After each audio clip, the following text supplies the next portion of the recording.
Merci, Monsieur le Président. En fait, le titre, il est au pluriel, mais c'est qu'un problème disons, de typographie. C'est en fait au singulier. Diversité, différence et ambivalence. Je vais essayer de parler de ces trois notions et tout en essayant de trouver leur champ d'application, ou si vous voulez, leur présence conceptuelle dans certains aspects, je dis bien certains aspects de la culture marocaine. Alors, pour ce qui est de la diversité et de la différence, ce sont deux notions qui ont toujours été, ou assez souvent, été assimilées l'une à l'autre, mais à vrai dire, quand on se penche de très près, on trouve quand même qu'il y a tout un mouvement, notamment anglo-saxon, qui avait encouragé la question de la diversité et qui avait peut-être très peu pensé à la question de la différence. Et c'est vers les années 90, enfin depuis déjà les années 80, mais surtout les années 90, avec des théoriciens dits postcoloniaux, que ces concepts, notamment avec Homi Bhabha dans The Location of Culture, ou avec Gayatri Spivak, ou d'autres, comme Arjun Appadurai, que ces notions vont être réfléchies, pensées et conceptualisées peut-être de manière un peu plus rigoureuse qu'on l'a fait jusqu'alors. Alors, quand on parle de diversité culturelle, c'est assez souvent pour désigner ce qu'on appelle, dans l'univers anglo-saxon, le multiculturalisme, qui a d'ailleurs été très combattu et qui continue de l'être dans l'espace français pour des raisons tout à fait logiques et historiques qui sont liées à la conception même de l'État-nation, qui ne peut pas faire voisiner des cultures et qui ne peut pas encourager la question du communautarisme sans crainte de dislocation de ces prétendues valeurs qui réunissent tous les citoyens dans la République. Et donc ce qui est, du point de vue politique, tout à fait logique. Mais du point de vue humain, on pourrait se poser la question et dire, est-ce vraiment logique? Et donc, la diversité culturelle désigne souvent le multiculturalisme comme s'il y avait des frontières étanches entre les cultures et que celles-ci pouvaient se mettre les unes à côté des autres tout en s'ignorant. C'est peut-être là l'une des apories de la notion même de multiculturalisme. C'est en fait un héritage de la tradition humaniste européenne qui nous fait croire que chacun a ses idées et qu'un langage transparent pourrait traverser tout cela. Alors, je pense que le mérite de la théorie postcoloniale de ce point de vue, c'est qu'elle s'oppose à la fois à la notion de multiculturalisme et de ce qui lui a donné lieu en tant que concept, on va dire, premier, qui est la diversité culturelle. Et je pense que la question de la différence culturelle va plutôt nous trouver une issue à cette impasse. Alors, tout en soulignant l'intérêt que portent les sociétés dites civilisées à la diversité culturelle, au point d'en faire un musée imaginaire, quelqu'un comme Homi Bhabha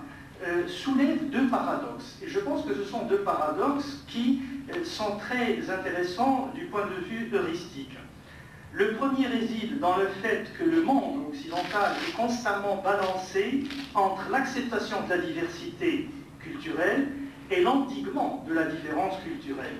Ce balancement est lié à un désir obstiné de situer les autres cultures dans leur cadre de référence sans chercher à les faire dialoguer ou, disons, à les articuler plus exactement, les unes avec les autres, y compris avec la culture d'accueil. Et c'est là qu'il y a souvent un glissement de la différence à l'indifférence. Et le second paradoxe est lié à cette espèce d'ethnocentrisme secrètement caché dans cette même pensée dite universaliste, et je pense que le côté abstrait de l'universalisme qui pose problème, mais l'universalisme en soi ne pose pas de problème, c'est son aspect abstrait qui a évolué et qui, au fait,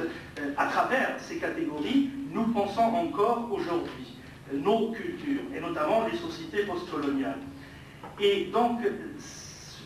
ce paradoxe est lié à cet ethnocentrisme secrètement caché dans cette même pensée universaliste qui tolère et encourage la diversité culturelle tout en fixant une norme qui sert de repère pour évaluer les autres cultures. Et c'est là peut-être où le problème se pose. Quand on encourage la diversité culturelle et qu'on part d'une norme qui nous dit à partir de quel moment on peut diverger ou non, eh bien c'est à partir de là que le problème se pose. Et finalement, on tourne dans le même et autour du même. Alors que la question de la différence culturelle peut être pensée autrement. Elle peut être pensée autrement, et en tout cas dans la théorie postcoloniale, elle a été pensée à partir de Derrida et à partir de ce que les Américains appellent le post-structuralisme, qui est au fond un concept pas tout à fait adopté dans la culture française, puisque le post-structuralisme, c'est une notion qui a pris naissance dans les recherches anglo-saxonnes. Et finalement, je me demande si en France, la notion de post-structuralisme peut signifier quelque chose. Alors, la question de la différence est intéressante, la différence culturelle est intéressante parce que, à partir du moment où l'on pense la question de la différence à la fois comme séparation et comme conflit,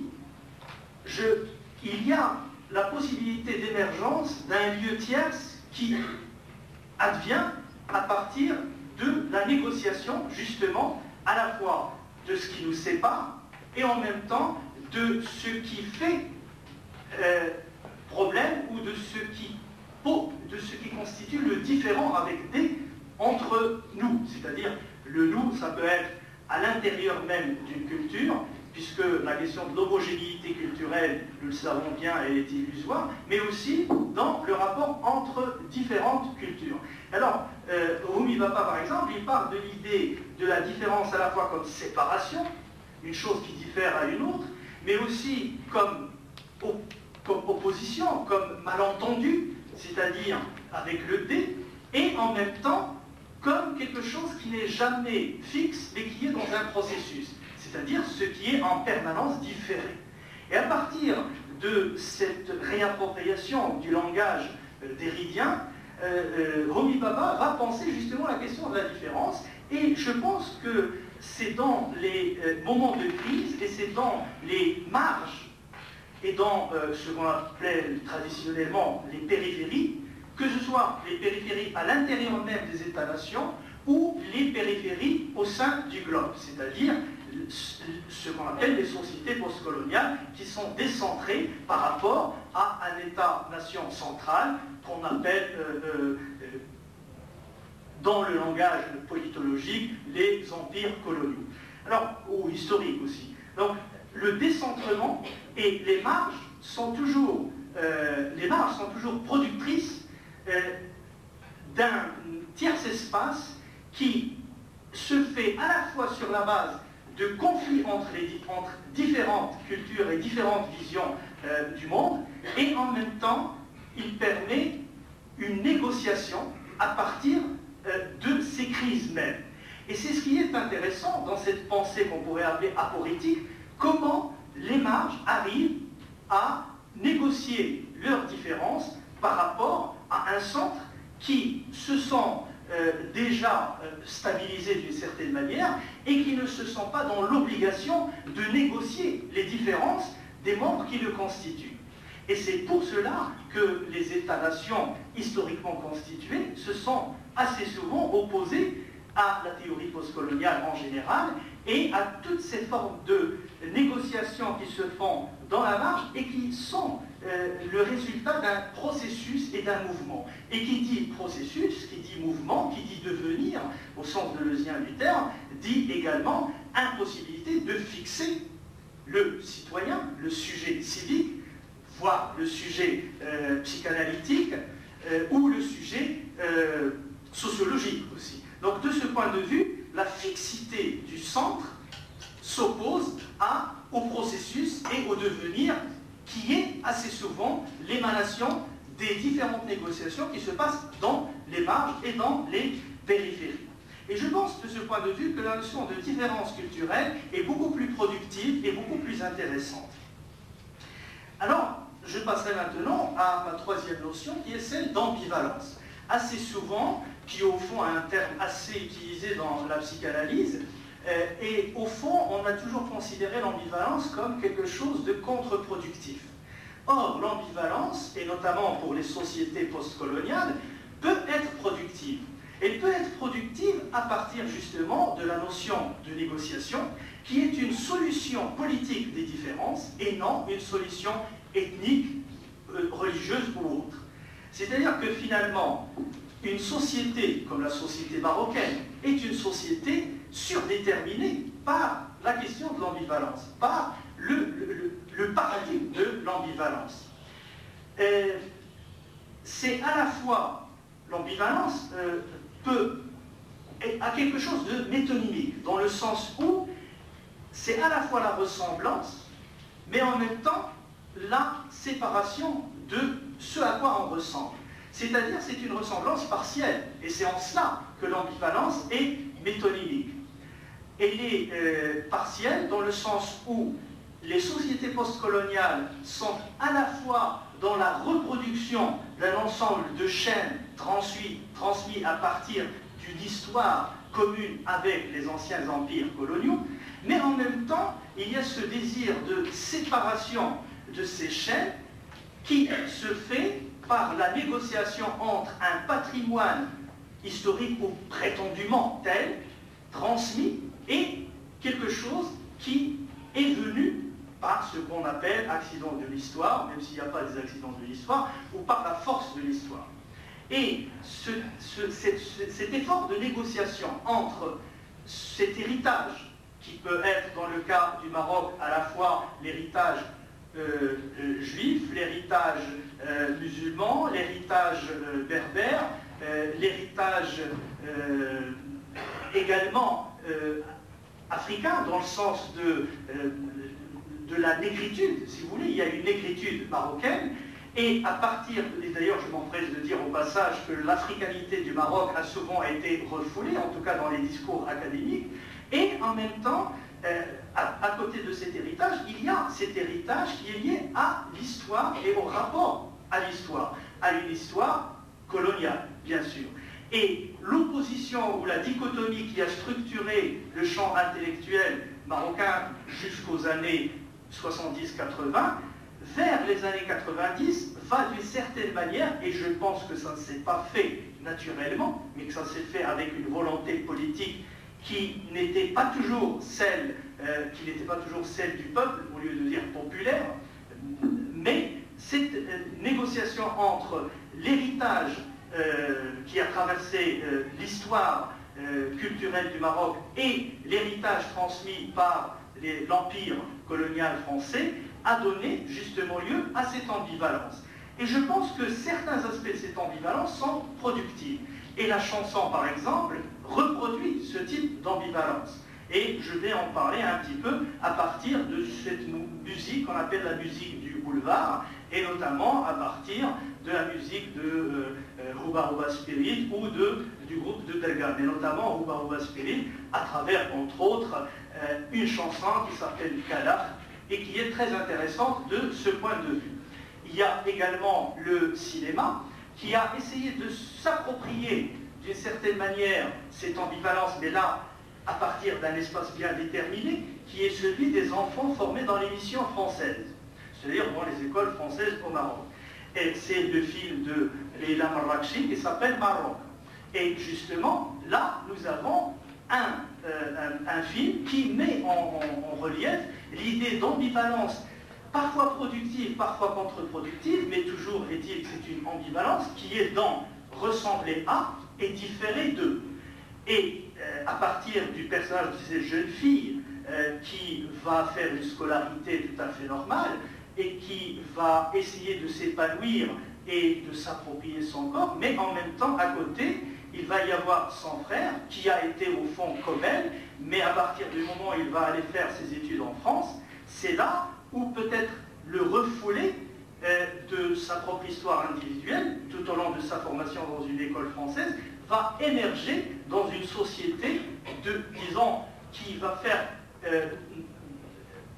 va donner lieu à sa crise et qui va le faire réfléchir sur ce qu'il était sans le savoir, c'est-à-dire au fond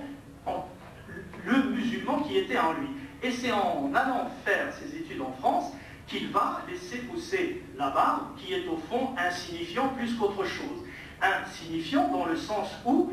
finalement, c'est à partir d'un contexte culturel qu'on va accorder à cette barbe insignifié. Mais donc, la barbe est un signifiant flottant qui n'a pas un sens fixe et qui, dans le cas de ce personnage, va être surdéterminé par un sens qui est celui, justement,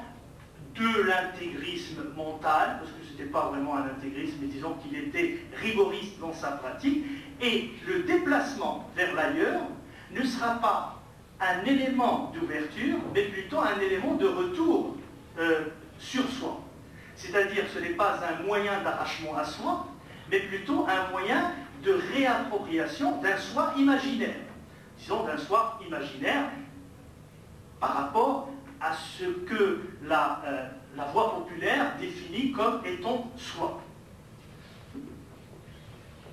L'autre aspect de cette ambivalence productive, on la voit dans, par exemple, les meubles, même marocains.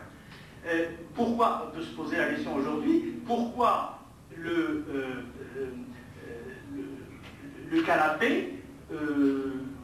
qui était au fond un canapé traditionnel marocain, ce qu'on appelle settari, a été réinventé par les multinationales pour lui donner à la fois une forme de settari, mais en même temps une forme de fauteuil,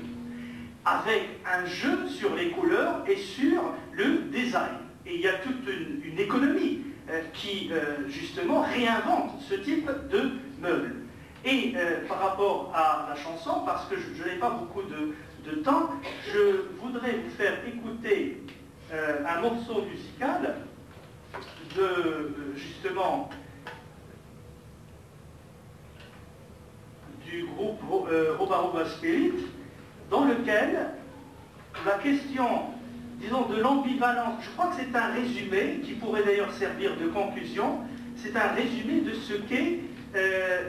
la question de l'ambivalence et de la différence et des négociations culturelles au Maroc.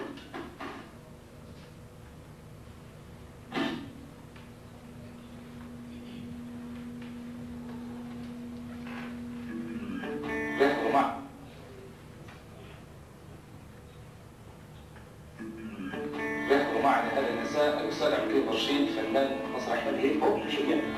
الأستاذ رشيد عليه إقبال ولكن هذا يسمى تحريك ثقافي حال كنجيبوا من شدوا لي قطاع خارج القانون وقطاع يتبع لك فقط مدة الصلاحية ومدرة الصحة النفسية والبدنية وذلك حبك مشلة وقع ولي عطلة مسكاسي خليت فرقع Je sais que le milieu universitaire n'est pas habitué à ce type de musique, mais c'est la culture populaire qui est la vôtre aussi.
الطريق يجعل منك مستمعة الضغط الجزائي أنا كنصب يخرج ويرسم الفيروس وكنصب الصلاح غير وأسباب الصفونيات والإحصاء.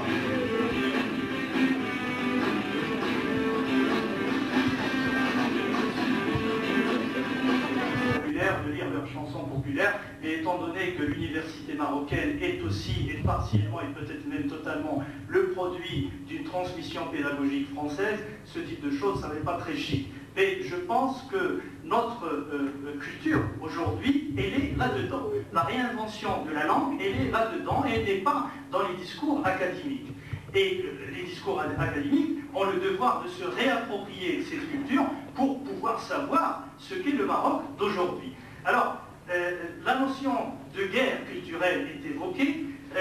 Quand le chanteur parle du tagine qui va disparaître et être remplacé par le hamburger, c'est aussi une peur identitaire, une peur de perte d'un soi historique, mais qui est toujours fantasmatique dans le sens d'un soi fabulé, au sens où Deleuze a réutilisé ce terme de Bergson pour dire qu'au fond, chaque peuple, pour s'inventer, il faut qu'il se surprend en flagrant délit de légender. Et justement, l'idée de cette nécessité d'un tagine et de son opposition avec un hamburger, c'est aussi une manière de défendre ce droit à légender. Alors bon, l'artiste, il le fait à sa manière. D'ailleurs, dans la chanson, il dit, au fond, ce sont les artistes qui disent les choses les plus intéressantes aujourd'hui sur le Maroc. Bien, je vous remercie et j'espère ne pas avoir dépassé mon... Merci Stéphanie, merci tout d'abord de respecter le temps qui fait partie. Et j'en saisis l'occasion pour dire à